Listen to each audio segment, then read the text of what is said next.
हम चर्चा कर रहे थे नाद की, और नाद में हमने आपको नाद के दो प्रकार आहत और अनाहत नाद के बारे में बताया। इसके बाद आपको नाद की विशेषताओं के बारे में बताया। तो नाद की जो विशेषता मैंने जैसे आपको बताया कि नाद की सबसे पहले विशेषता क्या है, उसका छोटापन और बड़ापन, या हम कहें उसका मैग्नीट्यूड। यानी यदि हम नाद को धीरे से हम कुछ गाते हैं या तबला धीरे से बजाएंगे तो बहुत शॉर्ट डिस्टेंस तक उसकी साउंड वेव्स जो हैं वो ट्रेवल करती हैं। तो जो ये ध्वनि जो ट्रेवल करती है वो कम डिस्टेंस तक करेगी यदि हम बहुत धीमे से बजाएंगे या गाएंगे। यदि हम खुल के ज़ोरदार आवाज़ से गाते हैं या बजाते हैं तो वो ध्वनि काफ़ी आगे तक जाती है, इसलिए दूर तक सुनाई देती है। आपको शायद कभी कभी ये ध्यान होता होगा या आप कभी देखते हैं किसी रिकॉर्डिंग में, क्योंकि आज के समय में शायद वो कम है। पहले हम देखते नौटंकी होती थी, तो नौटंकी में ज़ोर से जो है गाया बजाया जाता है। अभी भी गाँव में नौटंकी होती है, इस तरह का मेले में कुछ नाटक जो होते हैं, नृत्य नाटिकाएँ इस तरह से होती हैं, या कोई ड्रामा या थिएटर की कोई चीज़, तो ज़ोर से जो है बोला जाता है, गाया जाता है। स्पेशली जब संगीत का प्रयोग एक बुलंद आवाज़ के साथ किया जाता है तो आप देखिए कि बिना माइक के भी दूर तक जो है वो सुनाई देता है श्रोताओं को। तो उसे हम कहेंगे कि ये नाद का बड़ापन है। और जब धीमे से कोई चीज़ बोली जाए तो कहते हैं नाद का छोटापन। अब यहाँ बोलने से तात्पर्य मेरा वाक्य का बोलना नहीं, बल्कि बोलने से तात्पर्य मेरा कि संगीत गाकर या वाद्य को बजाकर। तो आप देखिए कि इसका उदाहरण आपको देते हैं।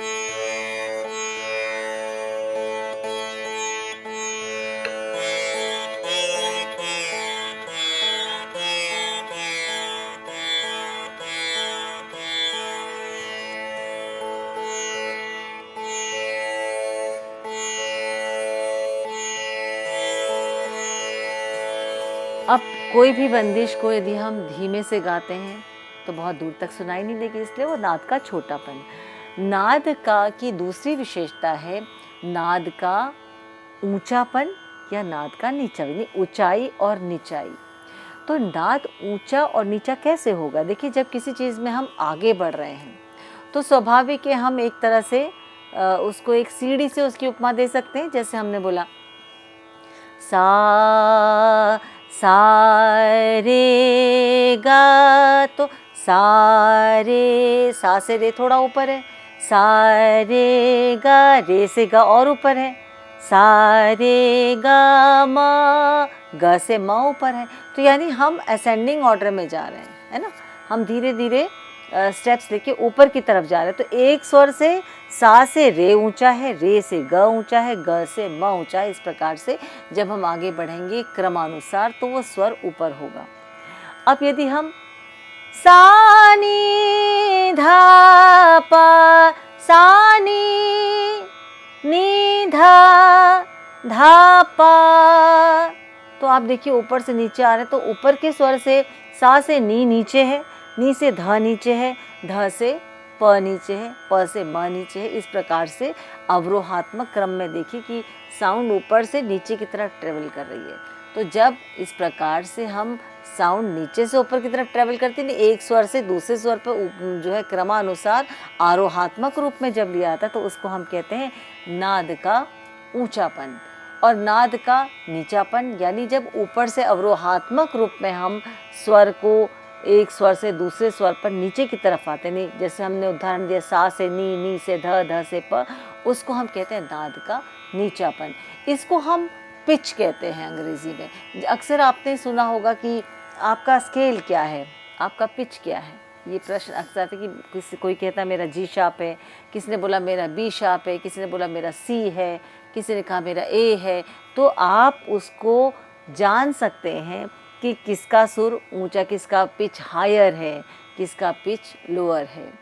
यानी आप यदि हम ये कहें कि मेरा पिच जो है, मेरी आवाज़ से दूसरे की आवाज़ की यदि तुलना की जाए तो हो सकता है कि जो अगला व्यक्ति हो उसका पिच यानी उसका स्केल मुझसे हायर हो, वो मुझसे ज़्यादा ऊंचे स्वर से अपना गायन आरंभ करता हो, और हो सकता है मेरे से नीचे हो। तो यानी कि ऊंचापन और नीचापन आवाज़ की जो पिच है वो इस पे आधारित होती है कि स्वर आपका स्केल कहाँ से शुरू हो रहा है। और उसमें वो वहाँ से यदि हम ऊपर की तरफ जा रहे हैं, इस स्केल यदि ए है, ए से हम बी की तरफ जा रहे हैं, बी से सी की तरफ जा रहे हैं, तो हम आगे बढ़ रहे हैं। किसी का स्केल ए है, अगले का स्केल बी है, यानी बी का स्केल जो है वो हायर है ए से, और बी से सी का स्केल हायर है। ए से यदि हम नीचे की तरफ जाएं, तो यदि जी पे आ गया, जी शार्प पे आ गए, तो हम कहेंगे उसका स्केल जो है नीचे है।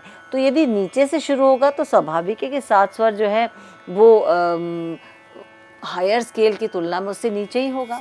जैसे सा रे गा मा पा धा नी सा, ये ए को स्केल मानकर है। अब यदि मैंने उसको थोड़ा नीचे कर दिया, सा नी सा, इसको मैंने सा माना, सा रे गा मा पा धा नी सा, तो ये पहले वाले जो ए से गाया हुआ जो स्केल था मेरा, वो जो स्वर थे उनसे नीचे स्वर है, ए आधा सुर नीचे है, तो यानी पिच नीचे हो गया। आप तबले पे देखते हैं अक्सर तबला मिलाया जाता है हथौड़ी से ठोककर, ये क्या चीज़ होती है, यानी उसको सुर से ही मिलाया जाता है। तो ये हुआ नाद का पिच, यानी नाद का ऊंचापन और नीचापन। अब तीसरी विशेषता आती है नाद की, वो है उसकी जाति यानी टिम्बर। नाद किस चीज से उत्पन्न हुआ? क्या ये तानपुरे से है? ये तानपुरे की ध्वनि है। अनहद नाद, ये मेरी ध्वनि है। तबले पे 3 ताल बज रही है, दा दिन दिन दा दा। देखिए ये तबले की ध्वनि है। तो हम लोग ये यदि किसी हारमोनियम पर कुछ बज रहा है, या किसी वायलिन पे बज रहा है, या सारंगी पे बज रहा है, संतूर में बज रहा है, वीणा में बज रहा है, सरोद में बज रहा है, तो हम उसकी ध्वनि सुनकर हम एकदम से ये पता हमें चल जाता है कि ये कहाँ से ध्वनि उत्पन्न हो रही है।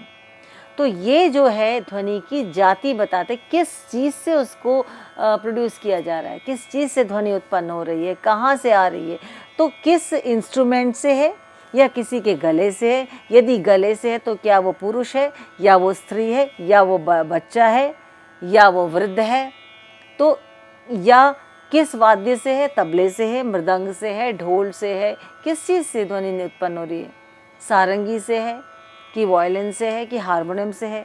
ये आपको इतनी सारी जो इंस्ट्रूमेंट्स हैं या आवाज़ों में भी जो वैरायटी है, उससे हमें एग्जैक्ट पता चलता है कि ये ध्वनि कहाँ से उत्पन्न हो रही है, और इसी को कहते हैं नाद की जाति। और ये तीनों मिलकर बनाते हैं नाद की विशेषता। नाद की विशेषताएं 3: नाद का छोटापन बड़ापन, नाद की ऊंचाई और निचाई, और नाद की जाति। तो ये नाद की विशेषताएं हैं। नाद की बात करते हैं तो संगीत उपयोगी ध्वनि जो है उसे नाद कहते हैं। और संगीत में क्या है? संगीत में आप देखिए कि यदि हम जब भी संगीत की बात करें तो उसमें स्वर की बात आती है, स्वर और ताल। स्वर और ताल ये जो है संगीत का प्राण है। यदि स्वर नहीं है तो हम क्या गाएं? हम तो उसको सिर्फ पठन कर रहे हैं, उसका पाठ कर रहे हैं, उसको रिसाइट कर रहे हैं। जहाँ हमने उस पर स्वर डाला तो वो एक गीत के रूप में सामने आ गया, वो खिलकर सामने आ गया। हमने उसमें ताल को डाला तो वो और एक लयबद्ध तरीके से उसका एक स्वरूप बन गया। उसकी एक लिमिटेशन होगी कि वो 16 मात्रा में, 8 मात्रा में है, या वो 14 मात्रा में है। तो उससे हमें उसका एक स्वरूप, एक उसका डिसिप्लिन बन गया। ताल का मतलब एक डिसिप्लिन है। ताल आपको अनुशासन में लेकर आता है, क्योंकि ताल पर ही तो सब कुछ प्रतिष्ठित है।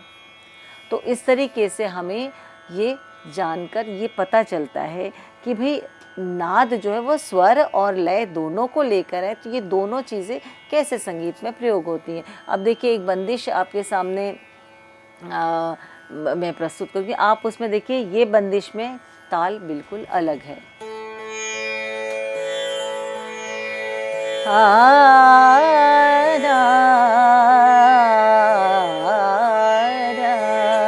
भीम पलासी ने सा ग म प नि द प म प ग सा ग म प ग रे सा। अब इसको सुनने के बाद आपको पता चला कि तानपुरे की ध्वनि है। यदि आप मुझे सिर्फ सुनेंगे और देखेंगे नहीं, आप ये आसानी से पता कर लेंगे ये कोई फीमेल वॉइस है ना।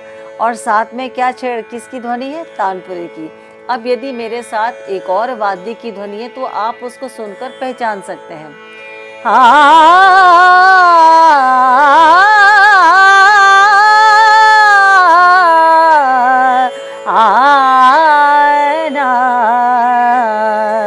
जा जा रे अपने मंदिरवा, जा जा रे अपने मंदिरवा। आपको ताल सुनाई दे रही है और देखिए आप एकदम से पहचान लेते कि तबले की आवाज़ है। इसी को कहते हैं नाद की जाति।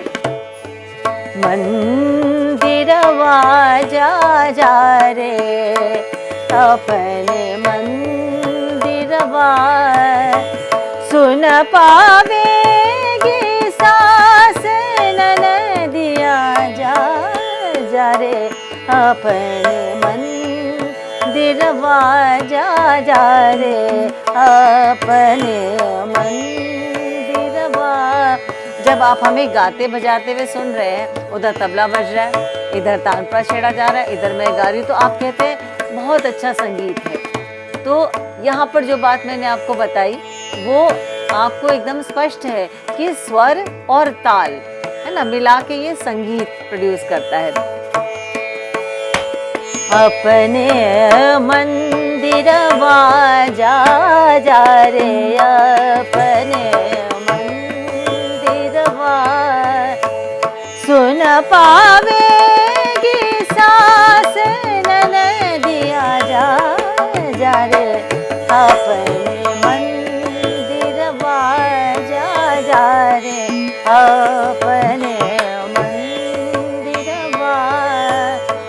सुन हो सदा रंग तुमको चाहत है, सुन हो सदा रंग तुमको चाहत है, क्या तुम हमको छगन दिया, जा जा रे अपने मंदिरवा, जा जा रे अपने मंदिरवा, जा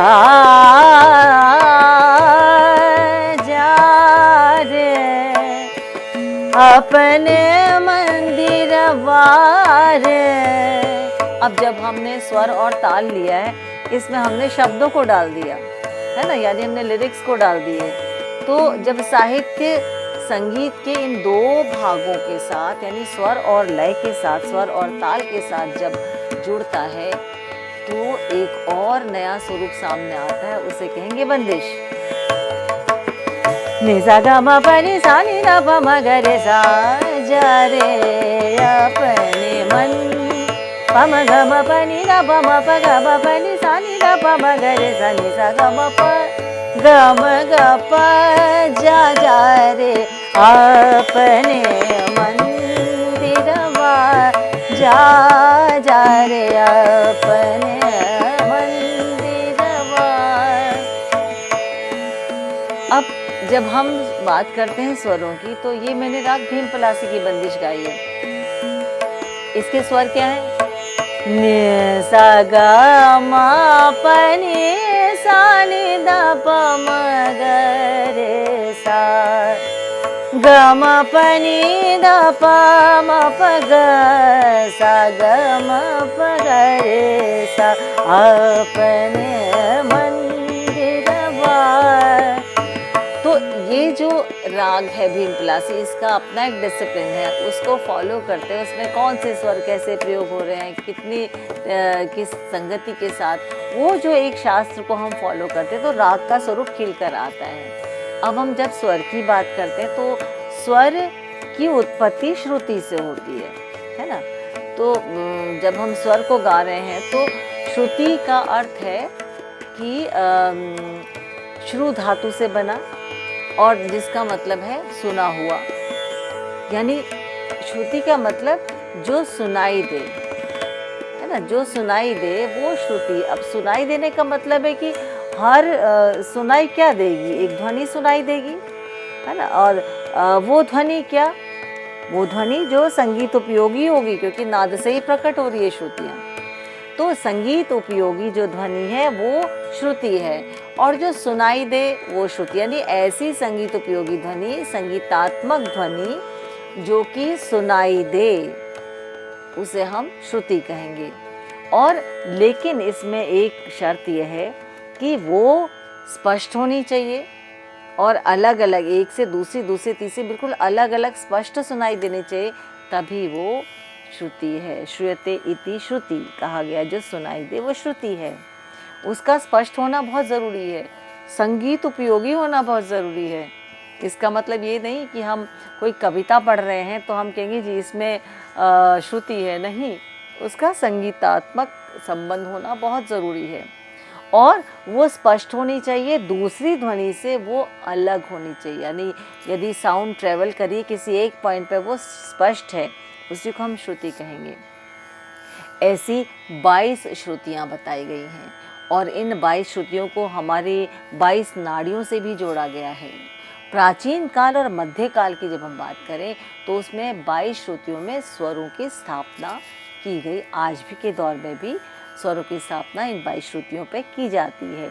इन 22 श्रुतियों में स्वरों की कैसे स्थापना, इसको हम एक अलग विषय के तौर पे अपने अगले व्याख्यान में आपको बताएंगे।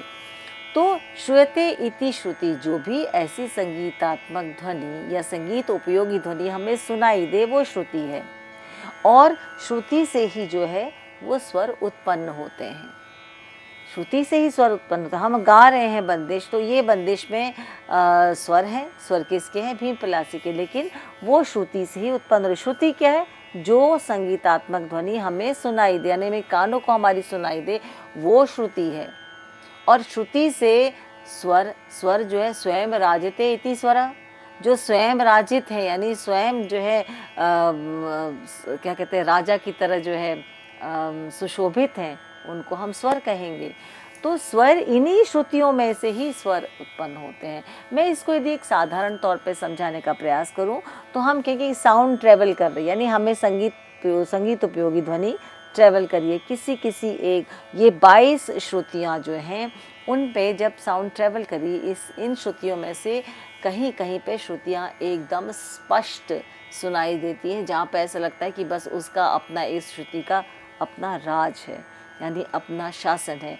उस पॉइंट पे हम कहते हैं कि यहाँ पर अमुक स्वर स्थापित है। तो सिंपल तरीके से साउंड ट्रेवल कर रही है किसी एक पॉइंट पे, या किसी एक नाड़ी पे, या किसी एक श्रुति पर साउंड एकदम स्पष्ट है, और वहाँ पर उस पॉइंट को हम कहें यहाँ पर स्वर की स्थापना है। तो स्वरों की श्रुति, स्वर, ये एक बहुत खूबसूरत विषय है जिसको कि हम आपको आगे आने वाले अपने व्याख्यानों में बताएंगे। जब हम स्वर की बात करते हैं तो स्वर कितने हैं, 7 स्वर हैं। और 7 स्वर कौन से हैं, षडज, ऋषभ, गांधार, मध्यम, पंचम, धैवत और निषाद। इन स्वरों को यदि इनके इनिशियल्स या शॉर्ट फॉर्म में जब हम गाते हैं तो हम क्या कहते हैं, सारेगामा पधनी। हम षडज, ऋषभ, मध्य, गांधार, मध्यम, पंचम नहीं कह सकते, उसमें तो हम गा ही नहीं सकते। हम बंदिश गा रहे नि सा ग म प नि ध प म ग रे सा, तो हम उसके जो स्वरों के जो पूरा नाम न बोल के जो स्वर हैं उसको हम बोलते हैं, और उसी पर सारा संगीत जो है वो केंद्रित है, उसी पर सारा संगीत जो है वो आधारित होता है। तो स्वर जो हैं वो 7 स्वर हैं। इनमें षडज और पंचम अचल है, यानी अपनी जगह पर फिक्स है, और आपके बाकी रेगा ध्वनि या तो शुद्ध है या कोमल है, ये मैं आपको पहले के व्याख्यान में बता चुकी हूँ। और मध्यम या तो शुद्ध होता है या तीव्र होता है। तो इस प्रकार से 7 शुद्ध और 5 विकृत स्वर, यानी 5 ऐसे स्वर जिन्होंने अपने स्थान को बदला है। तो ये 5 स्वर कहाँ से आएंगे, जो 7 स्वरों में से ही तो है, रेगा, ध्वनि, कोमल और मध्यम, तीव्र। तो इन 7 और 5 को मिला के बनते हैं 12 स्वर, यानी 5 विकृत स्वर जिनमें विकार आ गया हो। और इन 12 स्वरों पर ही सारी रागदारी जो है, यानी राग संगीत आधारित है, लोक संगीत आधारित है, उपशास्त्रीय संगीत आधारित है, शास्त्रीय तो है ही है, कोई भी संगीत हो इन्हीं पर आधारित है। इसीलिए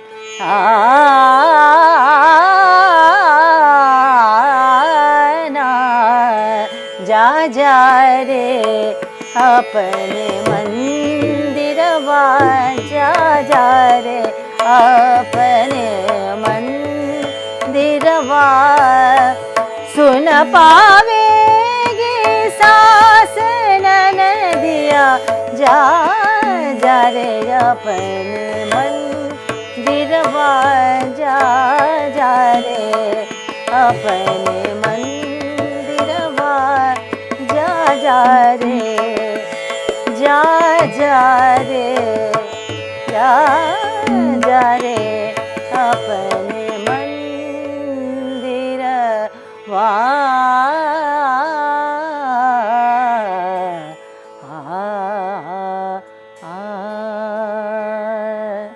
तो जो हम कहते हैं फंडामेंटल्स ऑफ इंडियन म्यूज़िक, यानी भारतीय संगीत के जो मुख्य आधार है, आधार शिला जो है वो इन्हीं पर है, यहीं से आरंभ होती है।